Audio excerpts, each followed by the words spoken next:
We're in Esther chapter 7, and we're thankful for those who are tuned in on the internet, and hope that you're enjoying this study and hope that it's profitable to you, as well as those who are in attendance in class. We're in Esther chapter 7, and I want to go back and just to set the stage for chapter 7, read verses 12 through 14 of chapter 6.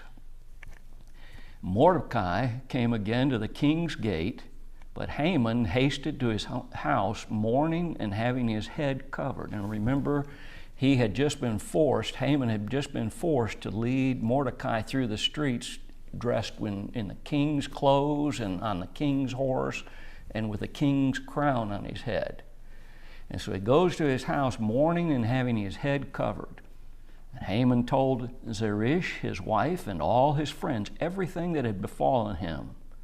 And then said his wise men and Zeresh, his wife, unto him, If Mordecai be of the seed of the Jews, before whom thou hast begun to fall, thou shalt not prevail against him, but shalt surely fall before him. And while they were yet talking with him, came the king's chamberlains, hasted to bring Haman unto the banquet that Esther had prepared for him. And that's where we left off last week. And so now we want to see what happens when he goes to the banquet. In chapter 7, verses 1 and 2, so the king and Haman came to banquet with Esther the queen. And the king said again unto Esther on the second day at the banquet of wine, What is thy petition, Queen Esther? And it shall be granted thee. And what is thy request? And it shall be performed, even to the half of the kingdom. Notice an anxiety here. This is the third time that Ahasuerus has asked her in 2 days, what's your request? What do you want? What can I do? And when he talks to her for the third time, he tells her, I'll give you half of my kingdom. All you got to do is ask.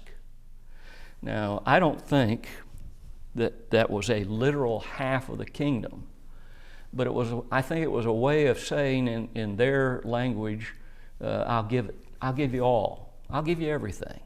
Like we might say, and we might mean it and we might not mean it. I think that was kind of that kind of an idea behind this. Now, let's consider for just a moment the 3 parties that are involved in this banquet. There are only 3. Now, we do learn later that there are some guards nearby, chamberlains, but these are the principals: the king, the queen, and Haman. Now, let's notice just a couple of things about these people. The king, at this point, he doesn't know Esther's nationality. He doesn't know Haman's plans for this nationality. He knows Haman's come to him and asked for a people, but notice we pointed out when we studied that it wasn't named who these people were. And this text here, I believe, shows us that he didn't know. He didn't know who it was for. Why? Because that very day, what had he done? He'd had Mordecai, the Jew, led through the town honoring him. Isn't that what we saw in chapter 6? Yeah. The queen. She's fasted. She's prayed with her maidens. And she's getting ready to make a stunning announcement. She's sitting contentedly. She's at peace. And why shouldn't she be? She's prayed about this thing, and for 3 days, she and her maidens have been praying and praying and praying, and now it's in God's hands. Whatever's going to happen is in God's hands. And she already knows that the king is favorable toward her because she went and stood in his court, and then he extended the golden scepter. He'd come to the banquet that she'd prepared for that day, along with Haman at her request. So she knows that he's favorable toward her, so why shouldn't she be content? I believe that's exactly the way she approached it. And when we have a problem and something's bothering us, something that we're going to have to attend to, or maybe something that's being done to us, or whatever it is, and when we take it to God in prayer, well, how should we be? Shouldn't we be the same way that I believe she was? And then there's Haman. He's consumed with hatred. There's a man who's just consumed with hatred and evil intent.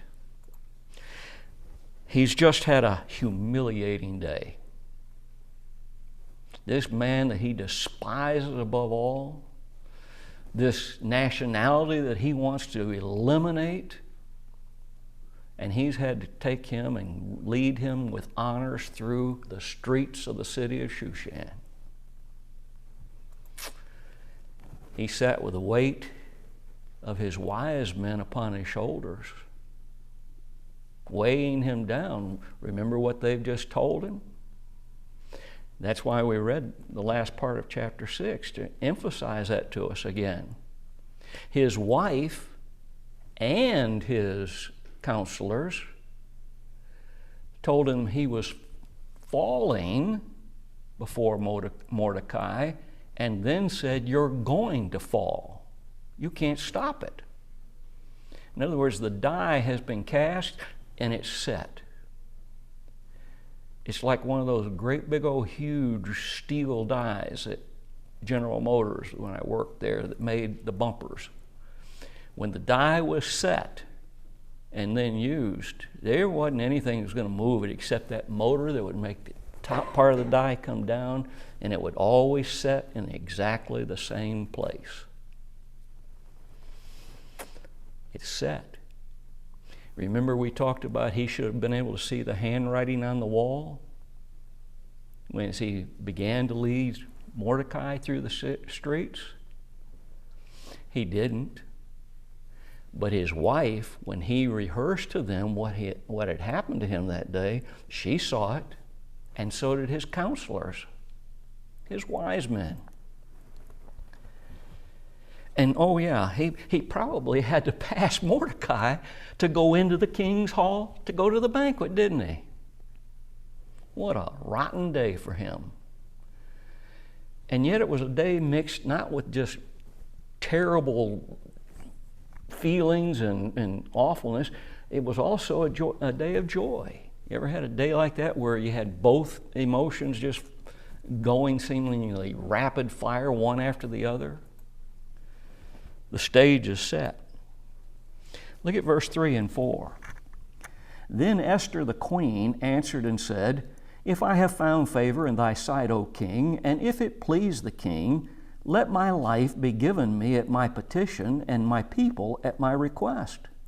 For we are sold, I and my people, to be destroyed, to be slain, to perish. But if we have been sold for bondmen and bondwomen, I had held my tongue, although the enemy could not countervail the king's damage. Oh boy, here we go. Esther doesn't hesitate this time. 3 times the king has said, tell me what you want. I'll give you up to half of my kingdom. I'll give you what you want. In other words, she asked for 2 things. First of all, she asked for her own life. And secondly, she asked for the life of her people, the Jews. Again, remember, Haman doesn't know she's a Jew. The king doesn't know she's a Jew. And he's wondering, what in the world? Consider why it was not known that Esther was a Jew. Could it be that God was concealing from the king, from Haman, from all the people of the court, that she was a Jew? A lot like Jesus on the road to Emmaus. You remember, 2 of Jesus' disciples were walking toward the city of Emmaus. And Jesus joined them while they were conversing about all the things that had happened in Jerusalem. And he asked him some questions. What are you talking about? And I've always thought this was rather humorous. Are you just a stranger to Jerusalem? You don't know what's going on? And they told him, and they talked, and he began to reveal to them some of the scriptures. But it wasn't until he led them in prayer that they seemed to understand all of a sudden, this is Jesus. And then he disappeared. Why couldn't they know it was Jesus? They'd been with him all of these many, many months. They knew exactly who he was. They'd heard him speak before. Didn't they recognize the voice? Well, it had to be that God hid this from their eyes, and the text tells us that, doesn't it? Maybe that's the case here. Can you imagine a secret like that being hidden in the court of those times, or in any court? You think there's any secrets really hidden in the White House, for instance, or in Congress? They can try all they want to, but somebody leaks it. Pretty soon, everybody knows. And why didn't they put together that Haman was somehow related because of Esther's wanting him to know what was going on and sending messengers as she'd been doing back and forth? The lives of her people. Like Haman, notice she didn't initially mention who the people she was talking about were. The king, I can almost visualize him, can't you? Sitting there and wondering, who's she talking about? Who are these people that she says are going to be killed? And they're her people. What would he be thinking? I think if I was the king, I'd be sitting there thinking, who would dare?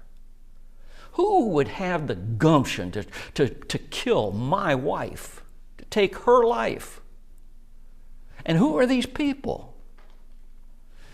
Notice the emphasis that she added in what she said. We are sold. I and my people. Now she's lumping herself with a particular people, but she hadn't said who they are yet. To be destroyed, to be slain, and to perish. We are sold. We've been sold. What would have caused her not to have said anything? Not to tell the king this. Notice in the context, if we had been sold as bondmen and bondwomen, if me and my people had been sold into slavery, I'd have held my tongue. I wouldn't have said a thing. Notice that. Talk about humility being expressed. Wouldn't have said a thing. I'm the queen. If you wanted to sell me into slavery, then I wouldn't have said a thing. I wouldn't have complained. I wouldn't have objected.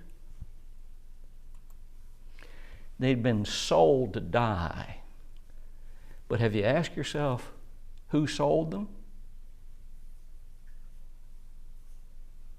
It was Ahasuerus. The king had sold them.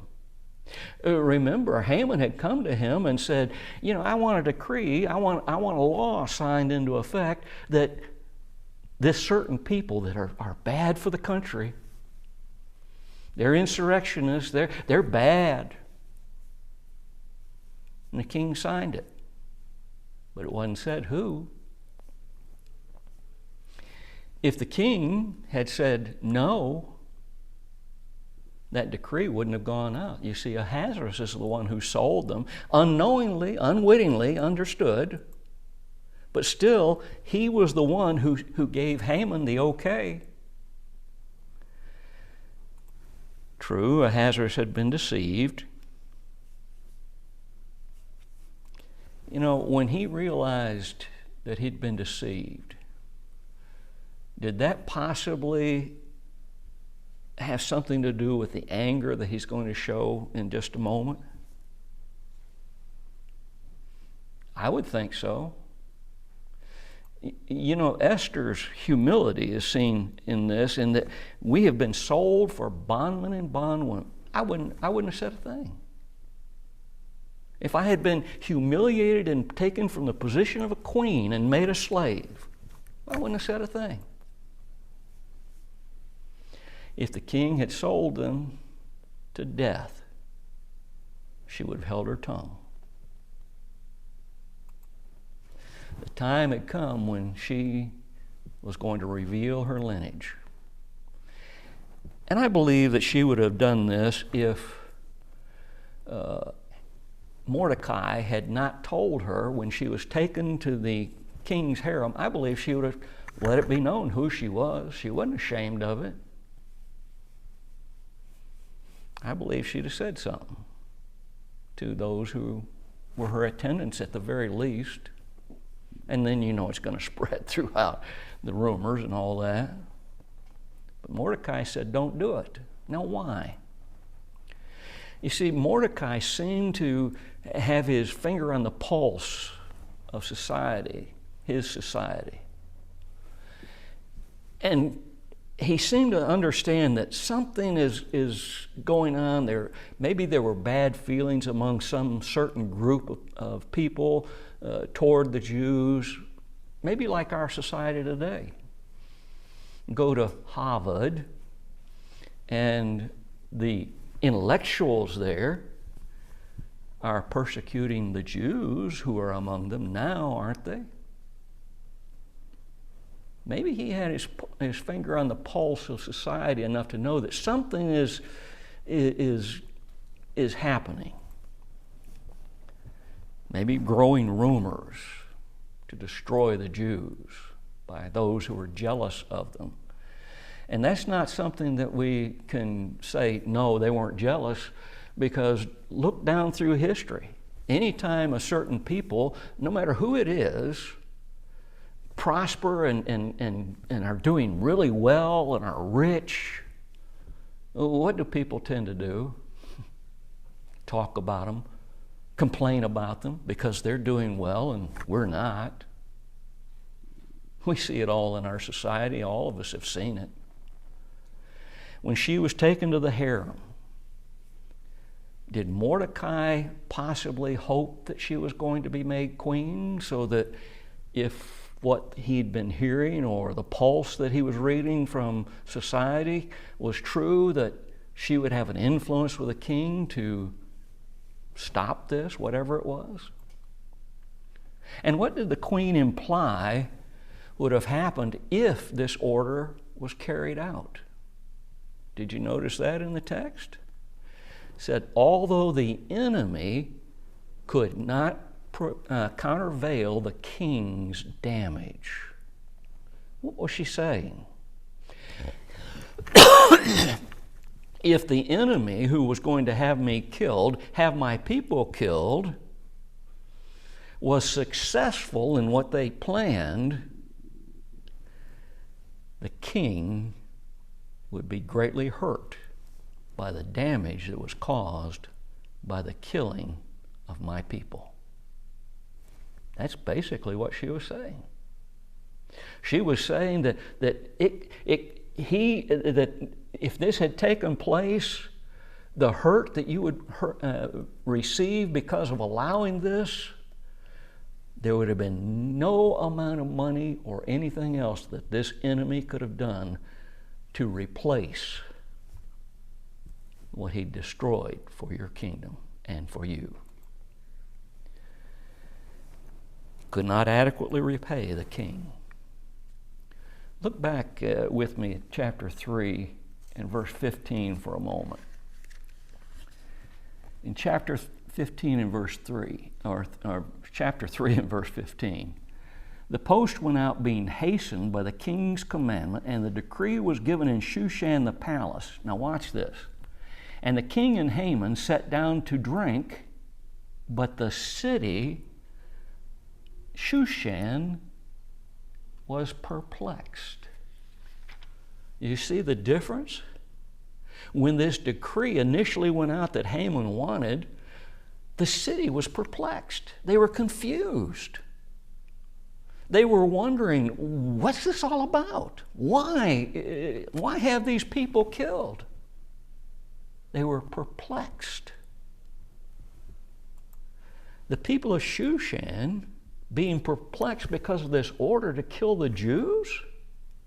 Why? Why did this upset them? Why did it confuse them? I believe there's an implication there that they could not see any reason why these people had been picked out to be killed. What good reason could there be? I believe that's an implication that's there. Would they have been perplexed if it had been divulged that, oh, these are all murderers? Does it bother you that these gang members from Venezuela and other countries right now are being kicked out of the United States? Does that bother anybody here?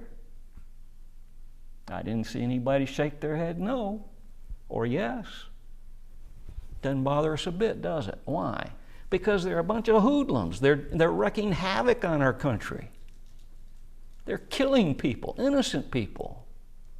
I saw a video the other day of a guy walking down the street, a woman, walking down the street, minding her own business, and a camera on one of the buildings caught it where the guy ran by and smacked her and knocked her silly and then ran off. Does it bother you if the police had caught him? Would it bother you? They wouldn't have been perplexed if these had been no good people, unproductive people, just the dregs of society. You ever notice how when the police get a call about a very bad area of the town, that they kind of take their time a little bit? Or maybe the ambulance takes a little longer to get there? And don't say you don't know that it happens. You know it happens. Why? Well, they're unproductive people. They're a bunch of drug addicts, and they don't care about them as much as they would somebody who was a productive citizen. Guarantee you, the governor, if somebody attacked him, they're going to be right there, right? The king probably realized the good of the Jews. Why, after all, his life had been spared by one, a man that was sitting presently at his gate in sackcloth and ashes, mourning this law of Haman's. And the truth is that any nation is blessed when a large number of God's people are part of that society. You and I bless the community that we live in. Do we realize that? Do we understand it? It may not appear so at times, but we're a blessing. God takes notice. And God was taking notice of these events, and He'd prepared the way through His providence for someone to save His people. And this is true in every nation in history. God's people always bless the nation that they live in. Look at verses 5 and 6. Then the king Ahasuerus answered and said unto Esther the queen, Who is he, and where is he that durst presume in his heart to do so? And Esther said, The adversary and enemy is this wicked Haman. And then Haman was afraid before the king and the queen. Who is he? Where is he? You can almost see the anger just boiling up in Ahasuerus, can't you? First, Ahasuerus, notice, hadn't even expected that Haman's the one behind this, as she said these words. He couldn't have been expecting. Why? Why, after all, he's a trusted advisor. He's my right-hand man. I've even given him my ring and allowed him to use it to seal documents, official documents of the kingdom. In the past, Esther had warned the king about a plot against his life, hadn't she? Now, she's warning about a plot against her life. Obviously, she hopes the king, expects the king, especially after he's told her, I'll give you half my kingdom, whatever you want, is going to intervene. And he basically is. Who is he? And where is he? The love Ahasuerus has for Esther, I think, is evident. There's no way that anyone can ever convince me that he didn't dearly, dearly love Esther. And you can almost imagine the display of anger. You know, I thought about it from this standpoint. How do you think I would feel if somebody told me they're going to kill Jenny? You think I wouldn't get angry? You think I wouldn't be reaching to my side and getting ready to shoot that guy? Probably. I had a little boy one time ask me, I was in a store and didn't have, I guess I'd bent over or something and my weapon showed. And he says, Mister, he says, why do you carry a gun? And I looked down at him and I said, it's so I can protect somebody like you from bad guys. And the smile on his face just lit up. Wouldn't you and I do the same thing for our mate? Wouldn't it just burn us alive almost, the anger that we would feel towards somebody who's going to hurt my mate? Who is he? Where is this person who presumes in his heart to do this? From past actions, we know that Ahasuerus could get very volatile. We know that he could, we also know that he would investigate situations that were proposed to him. He had investigated whether Mordecai had actually saved his life, and these men were actually plotting against him, and then he had them executed. Why didn't he get the chance to investigate now? He's not going to get the chance. Why? You thought about it? Esther leveled 3 accusations against Haman. He's an adversary, tsar, a persecutor, someone who's a vexer of people. He's not a nice person. He's an enemy, Ayav, an overthrower, a destroyer. Remember when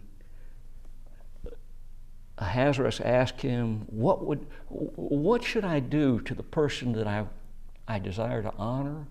And immediately his thoughts went, oh, who would anybody better than me? The king wouldn't want to honor anybody but me. And he wanted all the king's best. Showed something about him. He wanted the king's throne too. No doubt. Not just of the queen, but he was an overthrower, a vexer, because his actions, according to verse 4 of our text, would have hurt the empire and the king.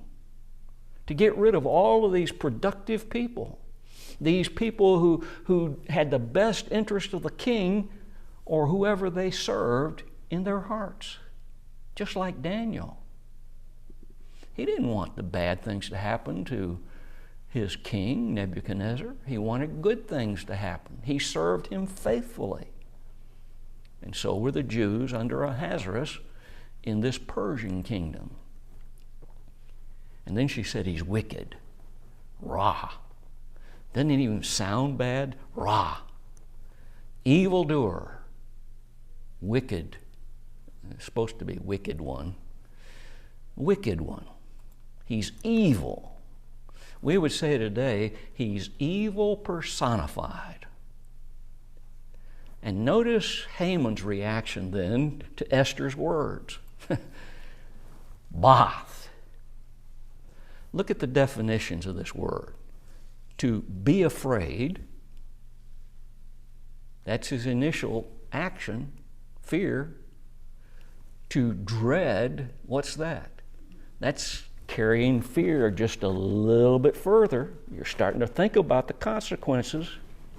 To be terrified, to be overtaken by a sudden terror.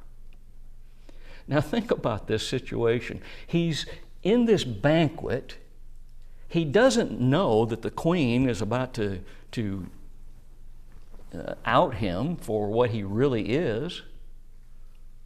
He's got to be fairly comfortable and happy, and then bang. She accuses him of wanting to be a murderer of her and her people. That kind of fits the last definition in this, isn't it? Wouldn't you be overtaken by sudden terror if something like that happened to you? Maybe at this point in time, maybe he even remembered the words of his wife and his advisors. You're falling before Mordecai, and it can't be stopped. You're going to fall. Obviously, Haman didn't know that Esther was a Jew, or he would have come to this banquet probably in more fear than happiness. What if he had known, and yet he had determined to go ahead and get rid of Mordecai and to get rid of Esther and to get rid of the rest of the Jews? Do you think maybe his plan would have been even more subtle than it was originally when he didn't mention who these people were to the king? Imagine that if Ahasuerus had known that Mordecai was going to try and kill all the law that Mordecai wanted would cause all of the Jews to die, and then he had just honored Mordecai the Jew for saving his life. Now some would say he didn't know at this point that Mordecai was a Jew. But there's something in our text that will show us that that wasn't true. Were Mordecai's instructions to keep her ethnicity secret accidental for the good of the Jews, or providential? I think you would agree with me, that's providence. God has been working all this time to prepare. He knew what old Haman was up to. Haman had struck fear in the hearts of the Jews, and now it's his turn. Now a Jew was bringing him terror. The very Jew that he despised above all others, that occasioned him to decide to destroy all of the Jews. In Psalm 7 and verse 15, very applicable psalm, he made a pit and digged it, and is fallen into the ditch which he made. What's that talking about? It's the idea that when we decide to do something that is evil or bad or harmful to someone else, better be careful. It might come back to you. It might be that you're going to be the one who falls into the ditch. Look at Psalm 9:15. The heathen are sunk down in the pit that they made. Well, why would they make a pit? To capture an animal or to cause an enemy to fall into that pit? In the net which they hid is their own foot taken. What's that about? In the net? Well, you see, they used to catch birds that way. They'd spread a net out on the ground, and they would disguise it so that the bird wouldn't know, and maybe throw some seeds or something out there, and when the bird came down to land in the net, it was triggered, and it would catch the bird. Be careful. The plots you devise for someone else, you may be the one that's actually caught in it. To oppose the king, obviously, is to have a death wish. And that's exactly what Haman had done. He had opposed the best for the king. Oh, he didn't realize it at the time, but that's what he did. He was opposing the best for the king, what was best for him, the king. Look at verses 7 through 10. And the king, arising from the banquet of wine in his wrath, pay attention to that word wrath, went into the palace garden, and Haman stood up to make request for his life to Esther the queen, for he saw that there was evil determined against him by the king.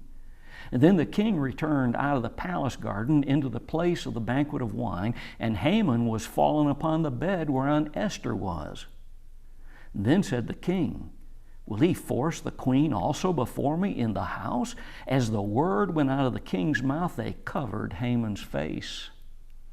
And Harbanath, one of the chamberlains, said before the king, behold also the gallows 50 cubits high, which Haman had made for Mordecai, who had spoken good for the king, standeth in the house of Haman. Then the king said, hang him thereon. So they hanged Haman on the gallows that he had prepared for Mordecai. Then was the king's wrath pacified. Look at the king's reaction. He arose from the bed. To me, I don't think he just got up casually and walked to the garden, do you? Because notice that word wrath. He is angry. If you're angry and you're filled with this burning poison, because that's what that word is all about, filled with a burning poison towards someone, you think you're going to just casually get up and walk to the garden? He's going to jump up, isn't he? He's going to head for that garden. Now the question is, this poisonous anger that had arisen in him, why did he do that? Why did he go to the palace garden, which obviously was real nearby? Why would he do that? Have you asked yourself that question? Possibly to allow his anger to cool off. Because remember when Haman, or when the report came that the two guards at the gate or the door for the king were plotting against his life, he took the time, I'm sure he was angry about it, to hear such a thing, aren't you? He took the time to investigate. That would allow anger to cool down and look at the thing logically, without anger. Make the decision based on the evidence. I think possibly, I'm going to say possibly, this would allow his anger to cool down.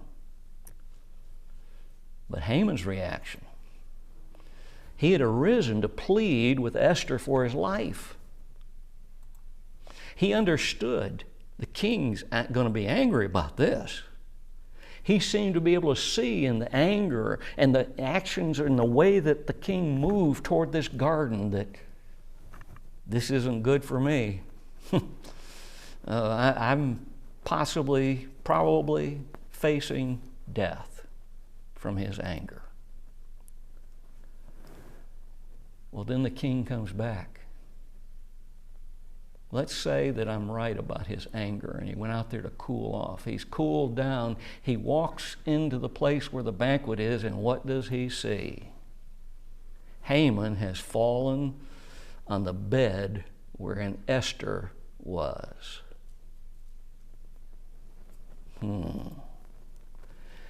We need to understand something about that bed. We probably do already. I would imagine most of you do. The word bed is the word mittah, and it's better translated a couch.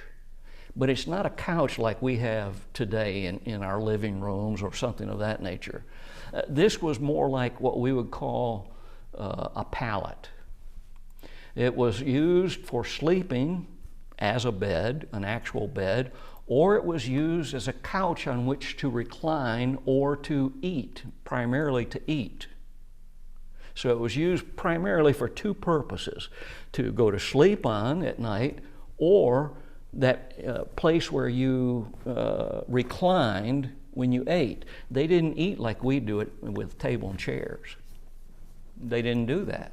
Even in the time of Jesus, they were still following the practice of leaning down. Remember John leaning on the breast of Jesus at the Last Supper? That's possible because of the way that they ate. And there would be a low table, and they would eat off the table. So when we think about this bed, we need to understand it was more like a pallet than what we think of as a couch in our time, or like we think of where we would eat, because we'd sit in a chair usually. The king's reaction. He's cooled down, I think. He's walked back in, and when he walks in, what does he see? Haman on the couch, the bed of Esther. Uh-oh. If indeed his anger had cooled down, here it goes again. Why? Look at what he said. Will he force the queen also before me, in front of me, in my house? That's what he's saying. Is Haman going to molest the queen in front of me and in my own house? Remember, she had just told them that somebody's plotting to kill me and my people. Is he going to do it right here in front of me in my own house? And look at the servant's reaction. This is how I know that Ahasuerus did not know that Mordecai was a Jew. They covered Haman's face, first of all. Well, why'd they do that? We get some interesting information from Livy and Cicero, who were Roman historians, and Butler, in his commentary, commented on what they had said in the historical records that they left behind. They said that it was customary to place a hood or covering over the face of the condemned man who was no longer worthy to see the light. The Greeks and Romans must have copied the practice from the Persians. In their writings, he found that they had talked about the Persians doing that. When someone was condemned to death, they immediately covered his head. King didn't have to look at him anymore, and neither could he see the light or see what was around him. In other words, it's the decree of death. Ahasuerus' people realized what this meant, and they took it upon themselves to immediately cover the head of Haman. But notice that Harbona provides a little bit of context for us, some information for Ahasuerus to know. Again, the king didn't know Haman's plans were for Mordecai, didn't know that he had come that day to ask him for permission to kill Mordecai. And instead he got surprised. Take Mordecai through the streets, honor him. So he never got to ask the king to kill Mordecai. So Ahasuerus didn't know. As usual, the servants seemed to know an awful lot. Harbonah's information confirmed Esther's charges that he was planning to do something to the Jews. He confirmed it. Mordecai's name is mentioned. And there is no way in this world that Ahasuerus wouldn't have remembered that just a few hours before he had ordered Haman to lead Mordecai through the streets in honor. That would have made him mad right there, wouldn't it? I shouldn't say mad. Dogs get mad. People get angry. That would have made him angry, wouldn't it? And think about the chamberlain's words for just a moment. Behold also the gallows 50 cubits high, which Haman had made for Mordecai, who had spoken good for the king, standeth in the house of Haman. Look at the information he gives Ahasuerus. Was there a little bit of animosity behind them? Do we think that Haman treated the chamberlains of Ahasuerus, the king, in the court any better than he did Mordecai? Haman was probably just as arrogant and condescending before them as he had been before Mordecai. In Ahasuerus' command, hang Haman on the tree that he made for Mordecai. Remember Galatians 6:7? Be not deceived. God is not mocked. Whatsoever a man soweth, that shall he also reap. Haman sowed evil. He sowed death. And he reaped just exactly what he deserved. And Ahasuerus' anger was only pacified when he heard that Mordecai indeed had been hung on the tree. We'll come back there next week with the next passages.